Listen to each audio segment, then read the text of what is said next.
Hello dear students, good morning to all of you. Today dated 26/9/2020, myself Sheikh Sharmila, Master High School दिलदार भटपोरा.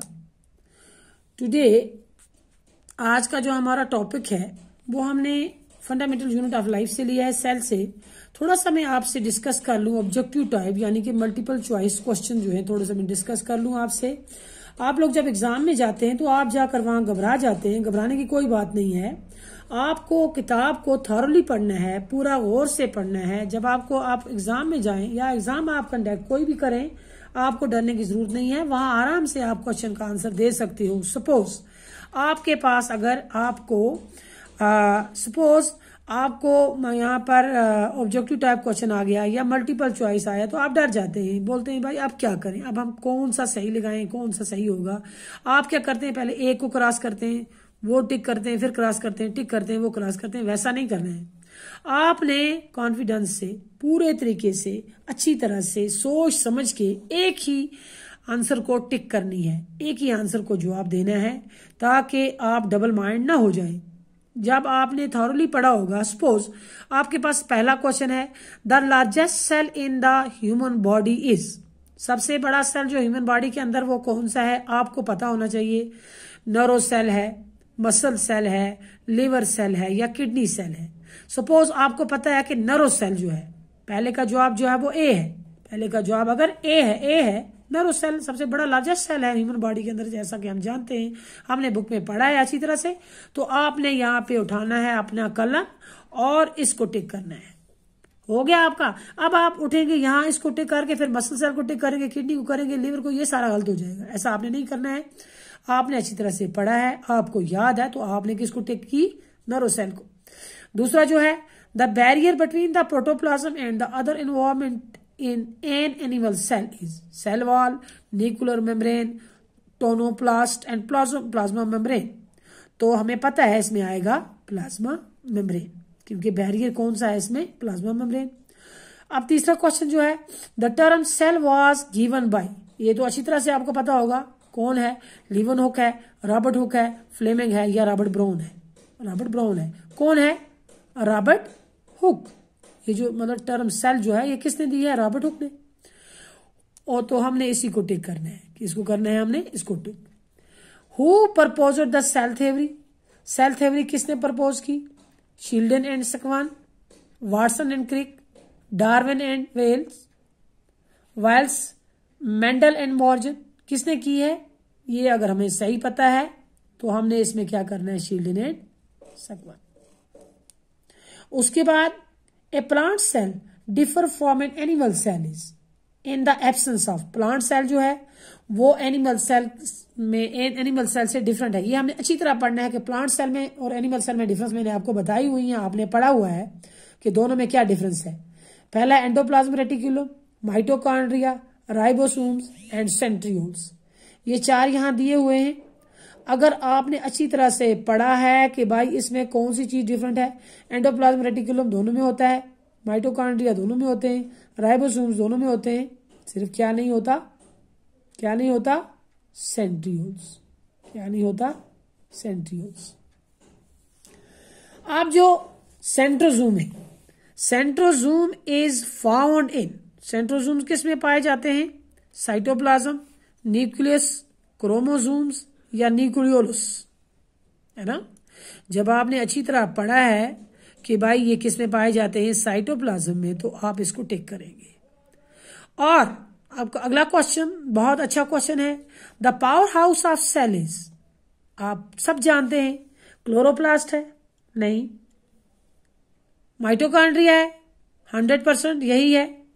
Golgi apparatus नहीं, nucleolus नहीं. Power house कौन सा है cell में, mitochondrion. कौन है, क्योंकि जितनी भी ऑक्सीडेशन रिएक्शन होती हैं वो कहाँ होती हैं, माइटोकॉन्ड्रिया में. तो so mitochondria is called as the power house of the cell. जब अच्छी तरह हमें पता है तो हम क्यों नहीं करेंगे इसको टिक. अगला question number 8. With in a cell the site of respiration वो ऑक्सीडेशन इज द. कौन सी जगह है जहां रेस्पिरेशन हो जाती है सेल के अंदर.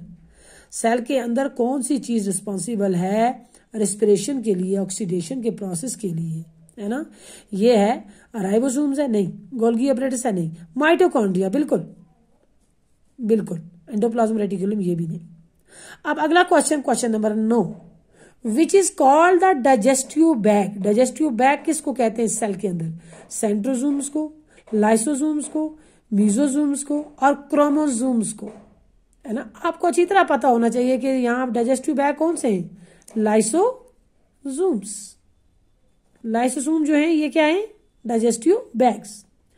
और उसके बाद 10वां जो है, ribosomes are the centre for. Ribosomes किसका सेंटर है? क्या होता है इसके अंदर?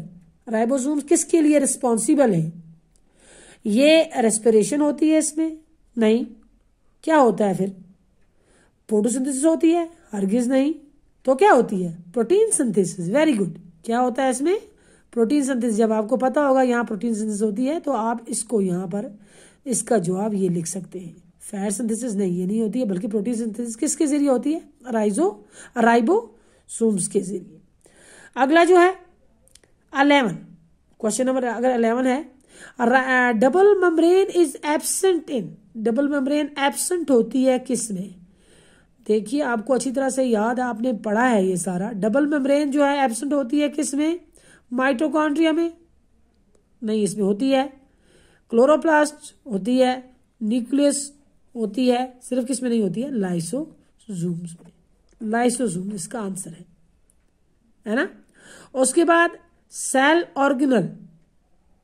Cell organelles found only in plants is Golgi apparatus, mitochondria, plastids and ribosomes. कौन सा आएगा इसमें? प्लास्टिड्स। कौन सा आएगा? प्लास्टिड्स।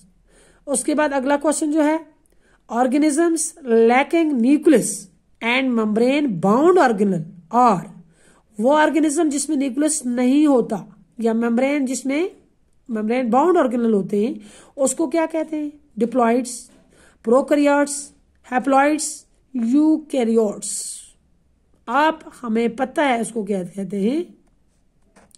उसको कहते हैं प्रोकैरियोट्स। क्या कहते हैं? प्रोकैरियोट्स।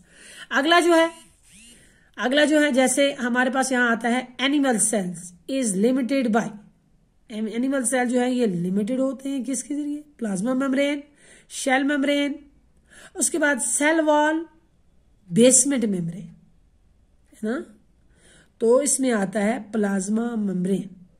Plasma membrane.